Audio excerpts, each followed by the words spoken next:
Hello అందరికీ. ఇయాల ముచ్చట ఏందంటే వెజ్ నగెట్స్ ఎలా చేయాలో చూసేద్దాం. నేను ఇక్కడైతే 3 పొటాటోస్ అయితే తీసుకున్నాను. వాటిని బాగా ఉడకబెట్టుకొని స్మాష్ చేసుకొని, అలాగే అందులో 2 spoons corn flour, 2 spoons bread powder, కొంచెం సాల్ట్, రెడ్ చిల్లీ ఫ్లేక్స్ వేసుకొని కలుపుకున్నాను. వాటిని 2 బాల్స్ లెక్క అయితే డివైడ్ చేసి పక్కకు పెట్టేసుకున్నాను.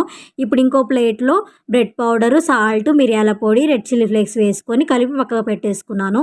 ఇప్పుడు ఇంకో బౌల్లో 2 స్పూన్స్ మైదా వేసుకొని కొద్దిగా వాటర్ పోసుకొని కలుపుకొని పక్కకు పెట్టేసుకున్నాను. ఇప్పుడు పొడిపిండి చల్లుకుంటూ మనం 2 బాల్స్ లాగా అయితే డివైడ్ చేసి పక్కకు పెట్టేసుకున్నాం కదా, వాటిని స్టిక్ టైప్లో అయితే చేసుకొని కట్ చేసుకోండి. నేను చూపిస్తున్న విధంగా అయితే చేసేసుకోండి. ఇప్పుడు మైదాలో అండ్ అలాగే బ్రెడ్ పౌడర్లో కూడా డిప్ చేసుకొని వాటిని అన్నీ ఒక ప్లేట్లోకి అయితే సర్వ్ చేసుకోండి. ఇప్పుడు ఆయిల్ హీట్ చేసుకొని అవి ఫ్రై చేసుకోవడమే. వేయగానే కలపకుండా ఒక 5-10 మినిట్స్ తర్వాత అయితే కలుపుకోండి. ఎంతో టేస్టీగా, క్రిస్పీగా, హైజీనిక్గా చాలా బాగుంటాయి. నచ్చితే